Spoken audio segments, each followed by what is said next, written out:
to the Monday, February 2nd meeting of the Montpelier Design Review Committee. We will let members and staff introduce themselves. Rebecca Owens, member. Meredith Crandall, staff. Stephen Everett, member. Martha Smirsky, member. Eric Albertson, member. Okay, good. At this point, we'll let Meredith review the remote meeting procedures and process. Okay, I'm going to keep this relatively short because everybody on remotely is either a committee member or an applicant.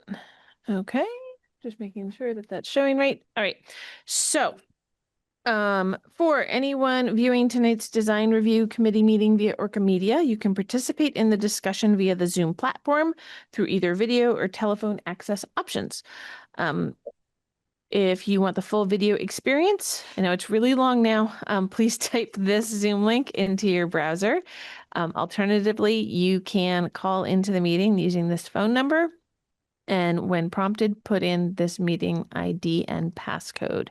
If you have any problems accessing the meeting, please email me at mcrandall@montpelier-vt.org.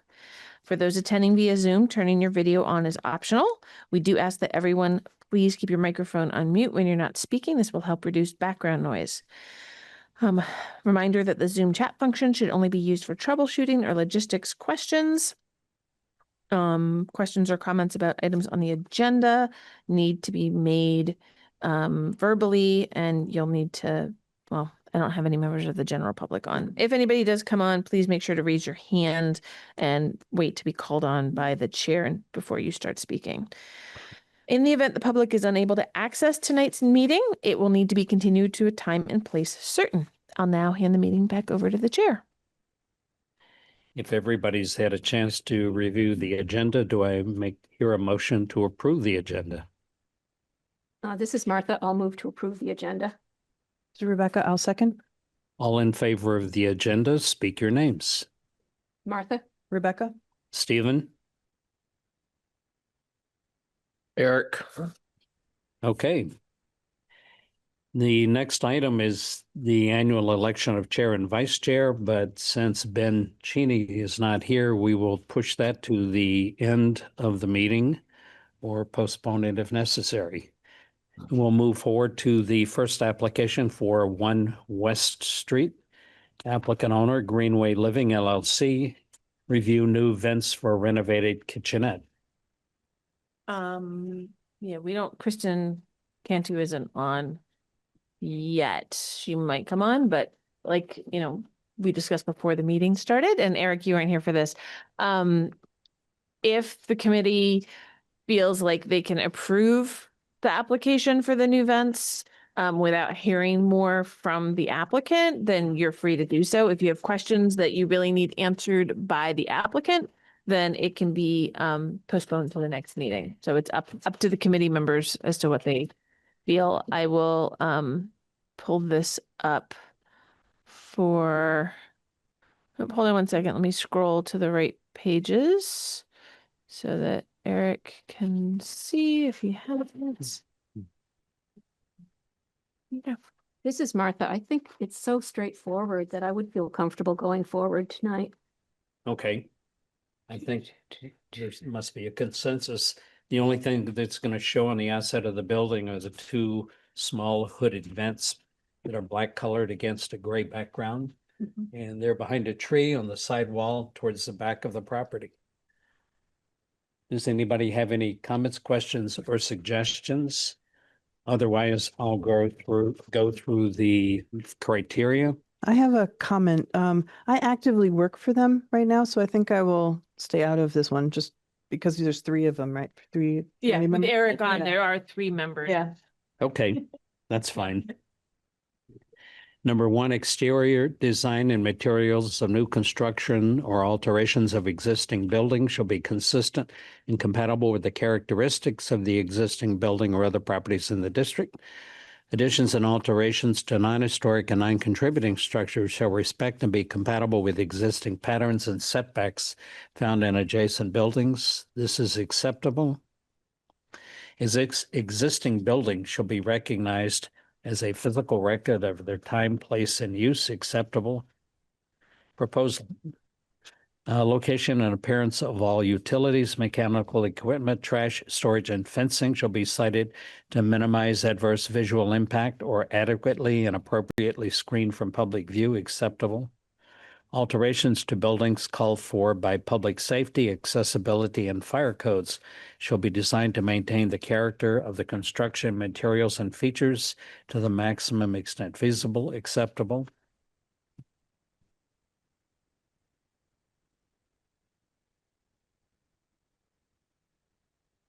Architectural features, including but not limited to cornices, windows, shutters, fan lights, entablature trim, and other forms of molding or character-defining detailing prevailing on the existing building, shall be considered in the alteration of the building acceptable. And that's really all the criteria that apply. Based on that, all in favor, speak your names. This is Martha. I say yes. Eric, And Steve says yes, so it passes 3-0 in favor. And you got here just in time for the vote. Sorry. Yeah, they didn't end up having any questions. Okay. So, That's all right. oh, it's okay. It's okay. I hadn't copied you on the email, so I had just sent it to Kristen. As long as you're here, you Yeah, can sign the, sign the form and then everything is, all I's are dotted and T's are crossed. So yeah, no recommendations. So we should be able to issue the permit out tomorrow, for the pretty zoning. straightforward with those Yeah. 2 vents on the outside of the building. We felt that we could go forward. Yeah, One of those ones where it's like, I'm not allowed to do it, but thanks for coming. thank you. Sorry to make you run down. Now you can go get back to whatever you were doing. We can move forward to the next application for 100 East State Street. Threshold Community, L3C, Thomas Stearns. Changes to 4 windows and the front door. Is someone here to describe the application? I am. Oh, Can you hear me? yes. This is Hannah Bryant. I'm working for Tom. I work for Helm Construction Solutions, and I'm serving as an owner's project manager on this project. I am just trying to tweak my PDF of this a little bit, Hannah, Okay. so that I can then share images that are needed, but you can Great. go ahead and like start talking about it if you Great. want, and then Okay. just let me know where you want me to go for the images that you need. Sounds great. So this is the second time this project has been in front of you. As we have gotten into some of the demolition, we've discovered that some of the elements that we had hoped to salvage or repair in kind are not salvageable. We've also found that now that we have a licensed plumber and electrician on the project, they have raised a number of code issues. And so I'm coming before you today with, we've actually added in 2 additional windows. So your proposal here has, let me think about that. 1, 2, 3, 4, 5 windows. I'm sorry. And a door. And then Meredith suggested that since we're coming before you anyway, we'd love to just get your approval for electric outlet and hose bib locations, because we are required to have electric outlets adjacent to each of the exterior doors and new hose bibs on each of the facades as well. So I can't see what you have exactly in front of you, but Meredith, do you want to just wait until you're ready and screen share? You just tell me which, you want me to Okay. just start at the top with the first Yeah, windows let's just we start at the top, discussed? and I can just walk Okay. it through. Yep. It'll be pretty quick. So if you want to start at the page with the site plan. Nope, I can do that. Okay, there you go. So 100 East State Street, as you may be familiar from your previous, from the previous presentation, is up kind of close to the Vermont College of Fine Arts, but you don't actually see it as you're coming up East State Street, and you only see it as you're coming down because the house is up and to the left, kind of set out of sight from the road. It is a very large, formerly residential home that had been converted to be offices, and it is now being converted back to being a residence for up to 20 people. We are subject to the dormitory code, or the group living, congregate living code in the zoning code. So this is new for many of us. There haven't been a lot of instances of group living that doesn't come with some sort of additional programmatic constraint, such as, a treatment facility. So we are mostly trying to keep everything we can, except the things that have already been altered. We're trying to change back to being closer to what we anticipate the original conditions were. And in general, trying to retain all of the architectural elements we can. The exceptions to that, I would say, are the window location. Thank you, Meredith. If you want to scroll down to that next page. On this east elevation, if you scroll down just a little bit more, Meredith, you can see that the original opening to that window, what matched the partner window next to it, but at some point had been infilled with a much smaller window. So we would like to restore that original window in its full opening and choose the muntin pattern that matches the other windows on the house. One note of clarification is that the elevation drawings you're seeing on the top right here are not drawn with accurate window muntin designs. So most of them are a 6/2 pattern, which is pretty distinctive, with the exception of what you're seeing in the photos on the top left, that's kind of a 3-season porch conservatory space. And that has a different muntin pattern. I'm happy to take questions as we go or at the end. What do you prefer? This is the side of the building that if you were to look at the front of the building, it would be around to your right. Is that correct? Yes. Okay. Yeah, so in that elevation on the top right, you'll see that the main entry door is on the left. Yeah, exactly. And then Meredith, if you scroll down, I believe let's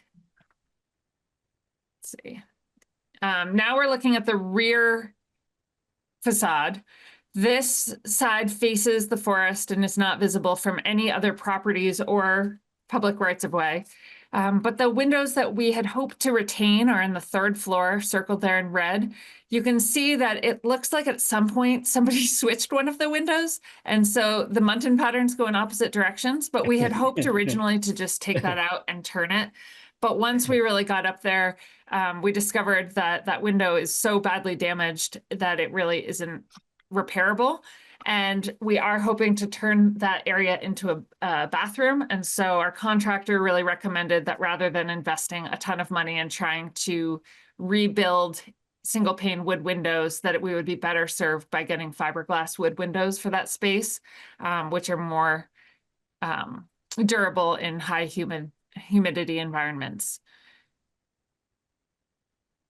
Any questions about that? If you did the vinyl windows, the vinyl would be on the exterior of the building? We're not proposing any vinyl. We are only proposing fiberglass, which is very different. I'm happy to speak to that if you have questions, but both the proposals, there's one proposal that's exclusively fiberglass, and then the next window. So these ones are proposed to be 100% fiberglass because they're in bathrooms. And that's what's recommended in that environment. And they'll have tempered glass, which is also required when you're going to be within 5 feet of a shower. And then when we get down to the kitchen windows, those are proposed to be a fiberglass clad wood window. So it would have fiberglass on the exterior and then wood on the like a wood core and wood interior. And I think I saw that you're suggesting using a mold pair Yeah, so instead of 2 separate windows, and that makes a lot of sense okay. because it comes as one unit, and Yep. I don't think there's any issue with that. I appreciate you saying that. You jumped to my next page. So Meredith, if you'll scroll down one page, I did include a question, 2 pages, sorry. I did include a question for, I guess, I'm sorry. I submitted this in 2 clumps. And so Meredith asked for more information for you folks. So then she has very nicely woven it all together. So my question for the board was what you had just addressed, which was that we would prefer for that 3rd floor rear facade location to use a mold pair, primarily for ease of installation and maintenance. But as you can see, it is currently 2 separate windows, just separated by a small piece of wood trim, and we're willing to do that also if the board prefers that. But it sounds like you think a mold pair would make a lot of sense there. Especially if that's going to be in that particular location, you end up with a better result, I think, as far as stability and maintenance with the mold pair, because there's one frame around it. Yeah. That was our feeling as well. And we do intend to retain that wood casing on the exterior, so it helps to reduce some of the vulnerable joints if it's a mold pair versus introducing an additional vertical piece of casing.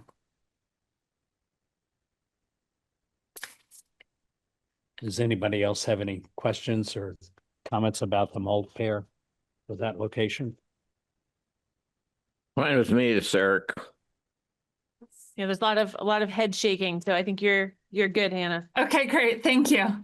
If you don't mind just scrolling up one page, that I wanted to address this bathroom window as well. So this is further information of the 2nd story bathroom window that you saw earlier on the east elevation.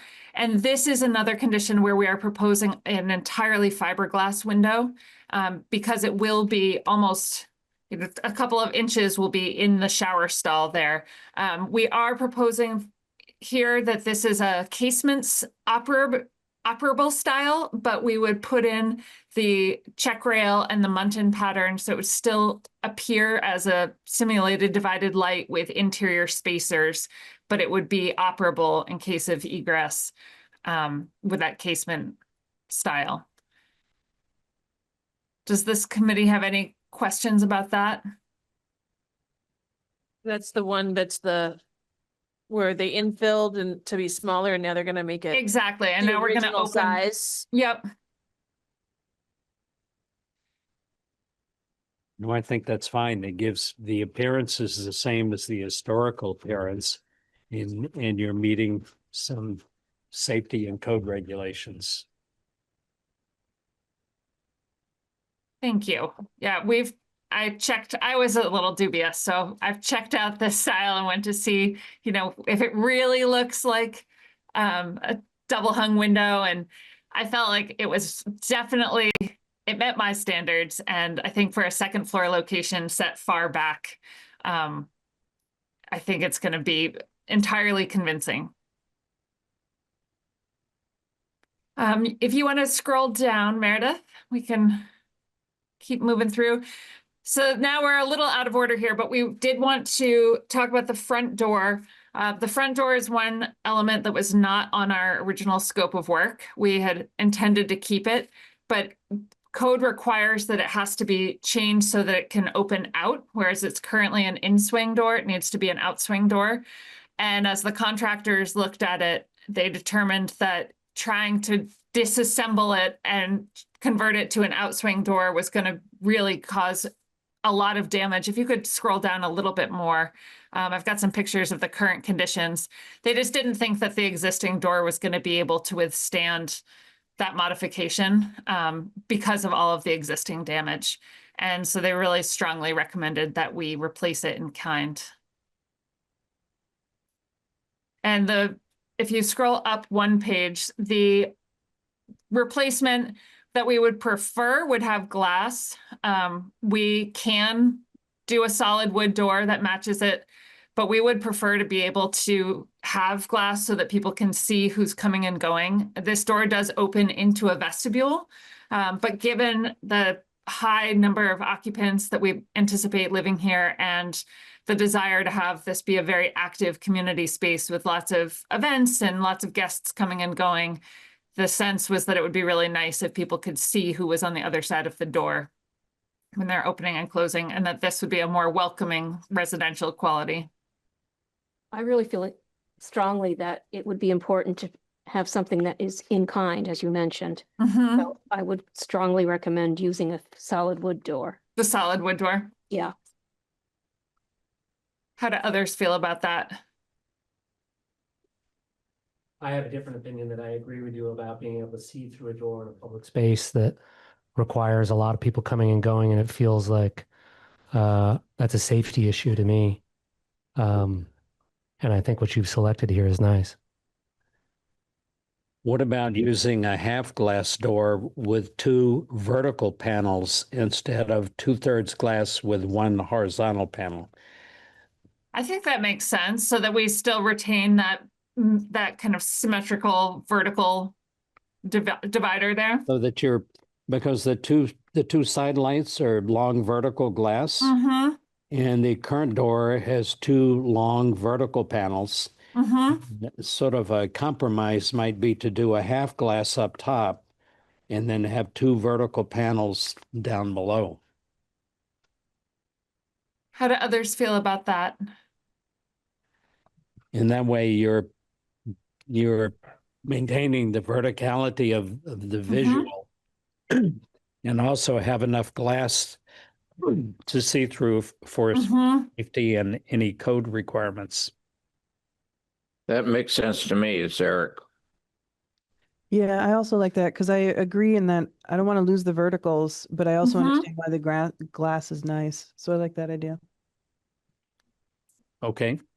Could I ask, do you have any preferred door companies in this area? We're definitely not feeling like we're getting as much diversity of styles as we had hoped for. So I'm curious if you have any, maybe you can't say recommended, but anybody that you're familiar with who does really nice solid wood doors. Brosco, through most of the local lumber yards, Yep. makes some very nice doors. And they have some beautiful, if you want a wood door, solid wood door, they make a beautiful fir Okay. door, which is really beautiful. It lasts really well and it finishes nicely. I think that's what I had on my last house. So I will take a look at that. And Simpson will take a look at as well. I was wondering if there was anybody else that I wasn't familiar with in the Northeast here. So I will take a look at Brosco. Thank you. I mean, I have some connections to this is probably a custom size. And Uh-huh. whether that is something that Brosco would facilitate easily. Uh-huh. Otherwise, more local sort of cabinet maker people that Well, I could imagine. Do you know what the exact size of the door is? I don't know off the top of my head. I have it in my files, but not super quick. Yeah, it is definitely a custom size. We're hoping that if we can't reuse it in its current location, it would be a beautiful table or something inside. Try and keep it on the property.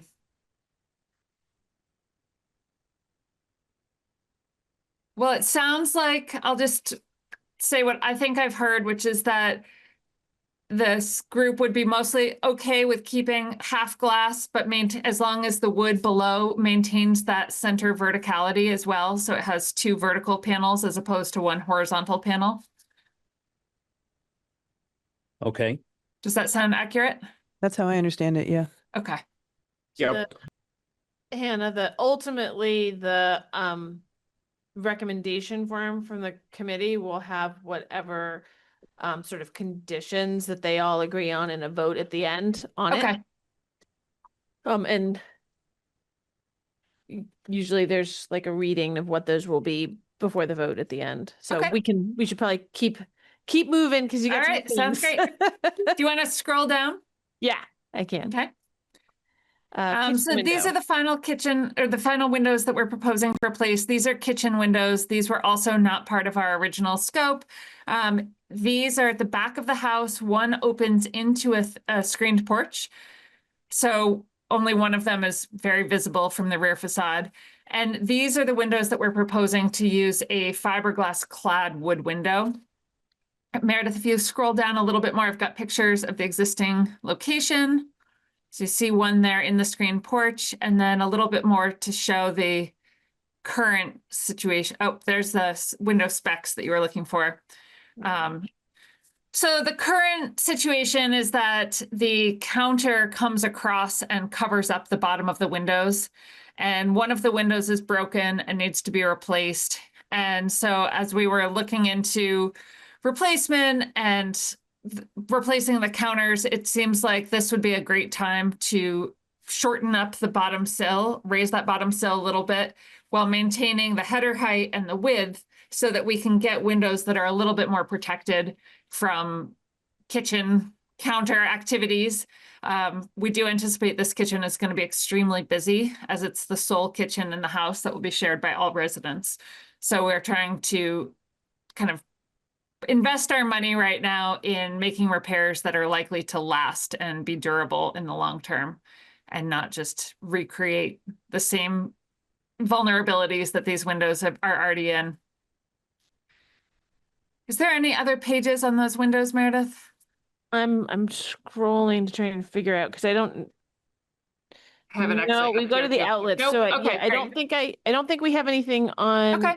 what you would do to fill in. We didn't get shortening. so we would do the exact same style. It would be a 6/2. We didn't have time to get a new CAD drawing from the window distributor for this one. So it would be a 6/2, but we're proposing to raise that bottom sill by 8 to 10 inches, and then maintain everything else. Wait, are you lifting the granite or putting in a thicker mullion at the bottom of the No, window? we would just put in a decorative wood panel underneath. So we would leave the granite and we would not infill with brick, but we would just make kind of a decorative wood panel. We're thinking it would be similar to the wood panels. You can see that there's panels underneath the screen in the screened-in porch there in the photo on the left. There's also panels underneath, well, not so much that one, that's just the door, but to the right in that photo. There's a number of conditions where, like under the windows in the 3-season glassed-in porch, the windows don't come down to the ground and there's wood panels that go around under those.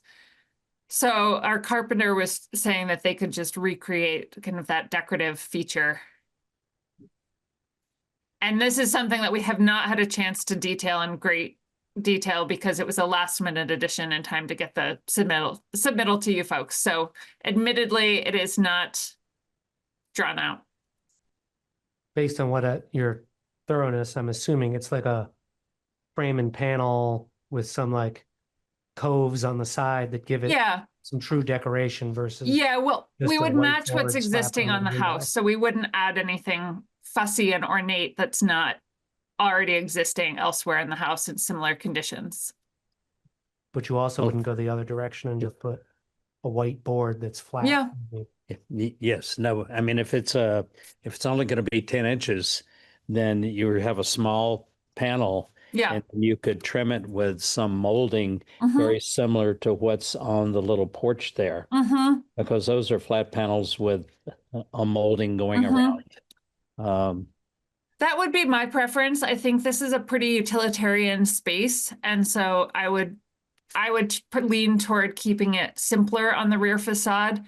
It seems like traditionally things are more ornate on the front facades and the more public faces and tend to get simpler on the rear facade. Well, 10 inches doesn't give you a lot of room to be fancy. Right. This is true. Not without looking really silly.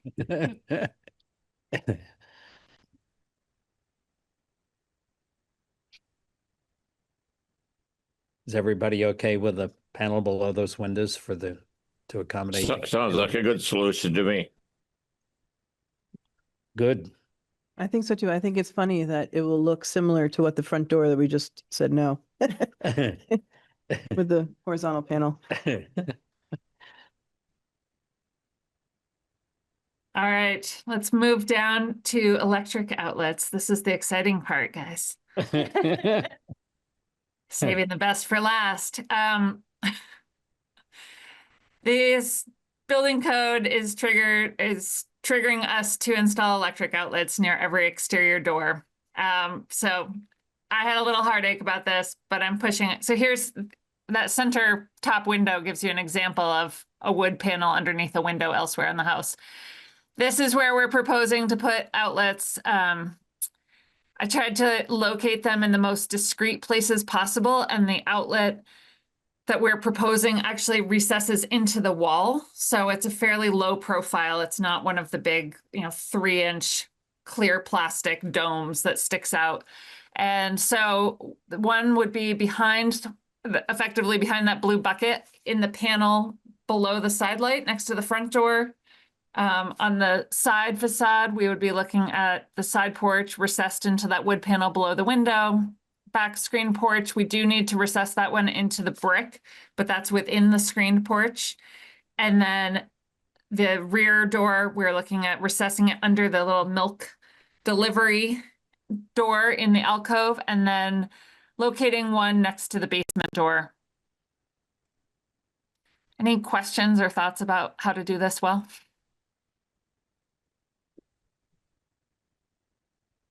I appreciate your attention to detail and recessing them.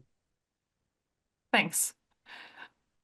And it looks like you're not going to be going through any of the brick. Is that correct? We do have to go through the brick in 2 locations. So to call that out, one is at the back screened porch, and the second one we are proposing to go through the brick, next to that basement window, because the foundations are granite.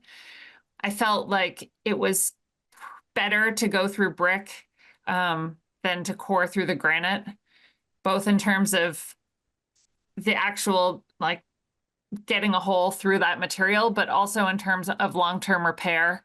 Thinking about the guidelines, it is easier to replace brick in kind than it is to patch granite. So that was my line of thinking, but I'm definitely open to different perspectives.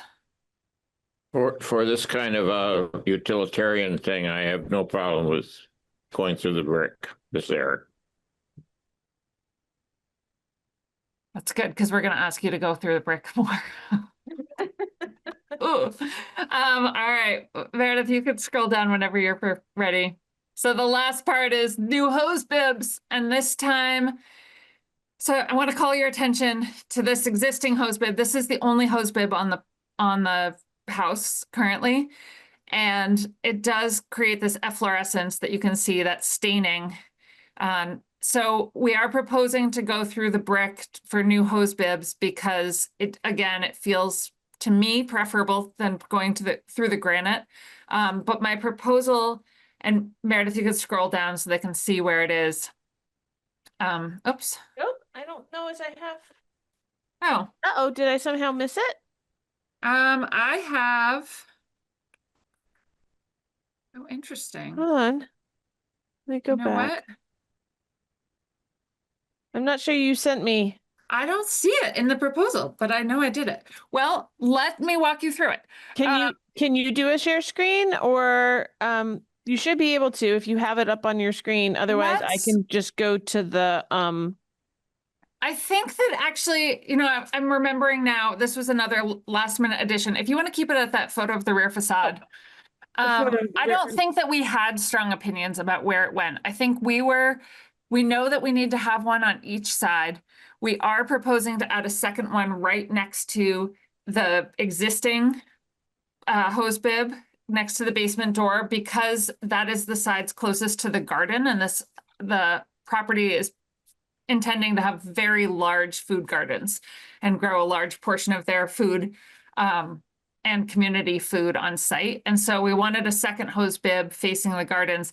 But other than that, we need to have one on each facade, and we didn't have a strong opinion about where they went, but we are proposing to mount them on a 8x8 hose, spigot block, just to try and keep that spigot off of the brick to prevent that efflorescence. And so that would just be, a block, maybe routed edges and painted probably white to match the wood casing, but trying to give it a little bit more protection off of the brick.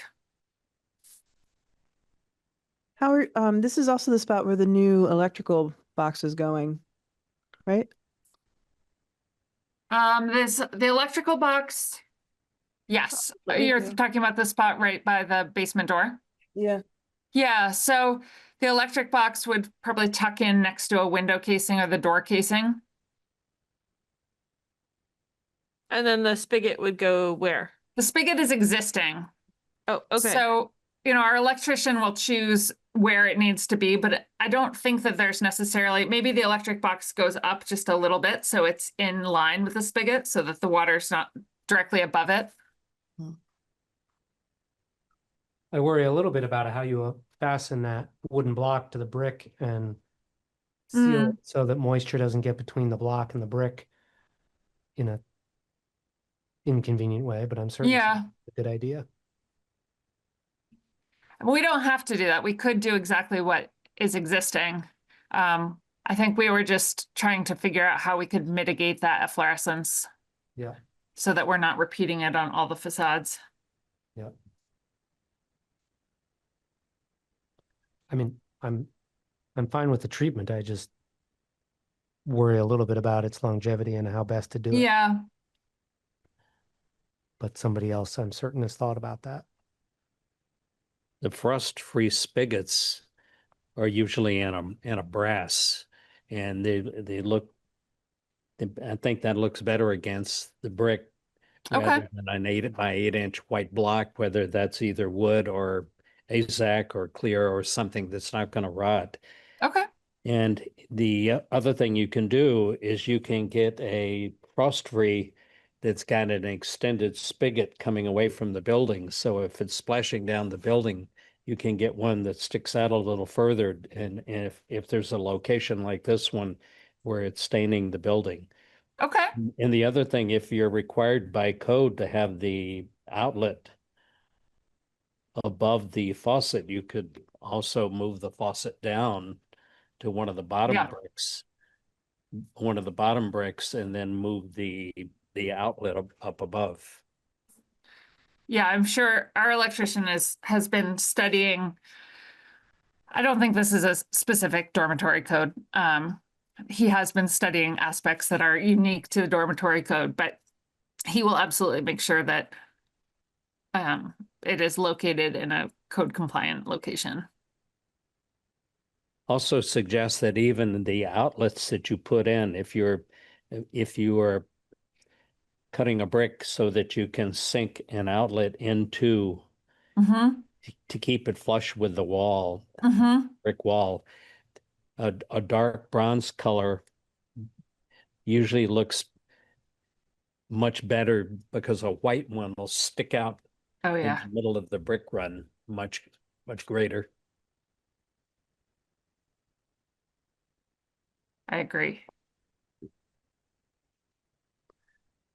Depending on the size box you require, usually you can fit one horizontally in the Yeah. width of the brick.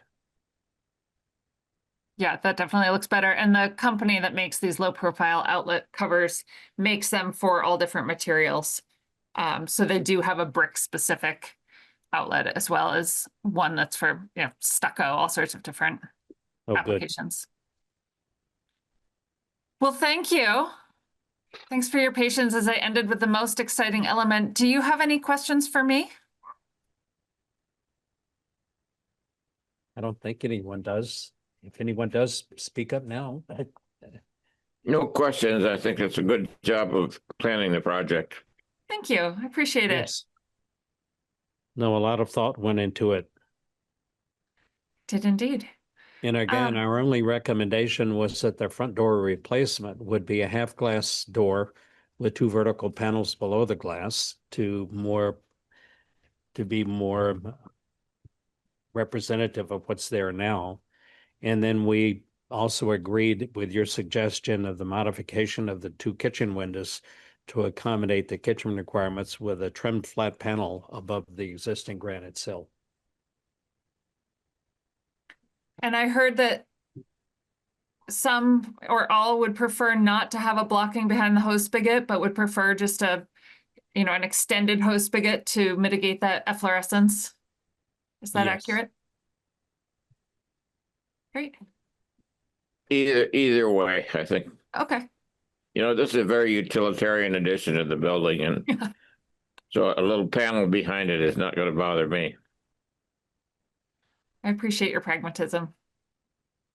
If you were to do a panel, it would be better to have it some color other than white, which would stick Okay. out like a wart on the wall. Yeah, I always hesitate to try and paint to match brick because there's so much color variation even within a single brick wall. But I agree that even that dark bronze paint, something could really recede from kind of being a visual attention seeker. You would be surprised that most of the really good paint stores with a brick chip can match the brick pretty darn close because we do that for graffiti. Oops. The expertise we gain without seeking it.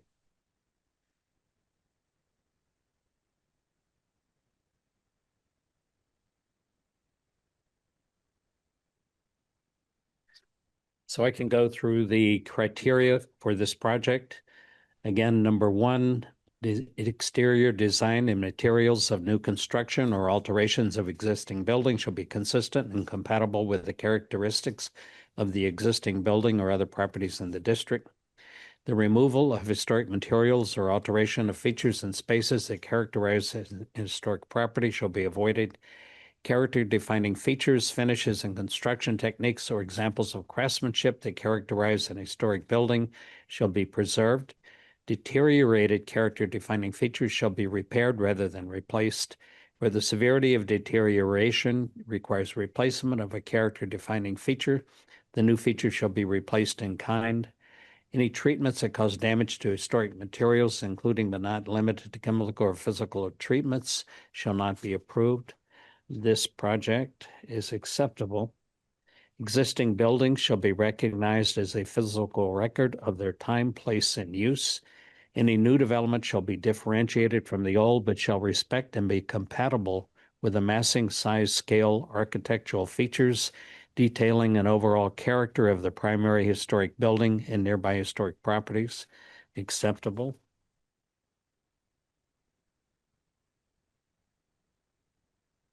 Proportion, compatibility of relationship between width and height of facades, as well as relationship of width to height of windows and doors. Acceptable. The visual patterns established by the alterations of solid walls and openings, windows and doors, in the facade of a building shall create a rhythm. This project is acceptable. Architectural features, including but not limited to cornices, windows, shutters, fanlights, entablature, trim, and other forms of molding or character-defining detailing prevailing on the existing building, shall be considered in the alteration of a building. Acceptable.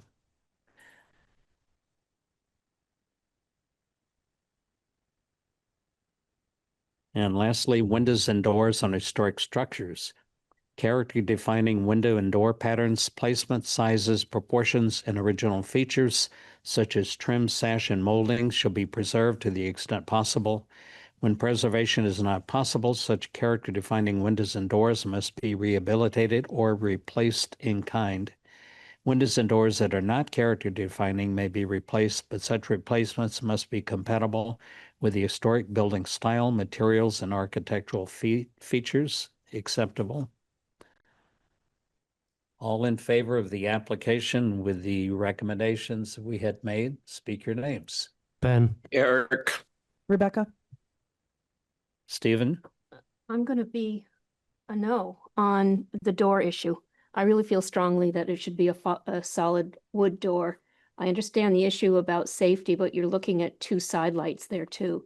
So I understand I'm in the minority, but sometimes that happens. No, that's okay.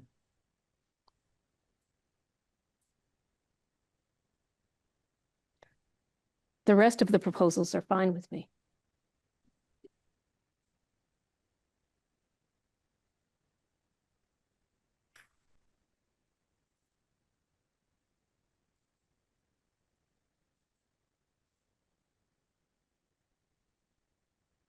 So Hannah. Yeah. Steve's writing because he has to put a record of the votes on the form. And then what are our next steps? Do you need me to come in and get anything? Not yet. Okay. Great. s- th- Give me a minute, because I think Steve's making sure that the forms Okay. are all filled out. Okay. So do you want to give the conclusion of the vote? Yes, the vote was 4-1 in favor, so the application is approved. And the next step is, Yep. So I will scan the recommendation form and send it out, and Tom will just need to sign on that he agrees with the recommendations, because those recommendations will become conditions of the zoning permit. So I'll scan that, get that emailed around. He needs to just sign, get it back to me, and it can be, a photo of the back page. Okay, And then we'll get that permit out as quickly as we can. sounds great. and if He is out of the country for Okay, the next just- week and a half. Okay. So if you need an immediate signature, I can sign on his behalf. Otherwise, he'll be back. Okay, the yeah, 11th. either one is, I mean, you guys are the ones with the Sounds timeline, great. but, it's approved. So the zoning permit will get issued once I get that signature. Sounds great. And then Awesome. do we need to do anything, Meredith? Do I need to submit a door to you before I order it? Or, I think that makes sense. I mean, the condition stands. If you were to put a different door in, it would be a violation of the zoning regulations at that Right, point. right. So, if you submit it to me, that's great. That's Okay. not gonna be a condition of the permit. There's fewer conditions that I can lay on an administrative permit than if it were to Okay. come from the DRB. I So, think there's a 16-week lead time on doors, so I'd like to Okay. just get your sign off Yeah. before I order it. that sounds great. Thank That you. sounds just fine. That's a good way to handle it. And then, yeah. And there's, I mean, the appeal period's just 15 days, so. Okay, I will have a new blue notice card once the permit's issued, so you might Okay. want to pick that up and be able to post it on the building as soon as possible after that, but I'll make sure to include you and Tom in that email when that's ready. fantastic. And we'll need the signature first anyway, so. Thank you all. Thanks for your time. thank you for coming and good luck with the project. Thank you. We appreciate it. Take care. Bye. We can either do the look at the election of chair, vice chair, or we can go, has anybody had a chance to look at the minutes? I was not in attendance, so I didn't look at the minutes.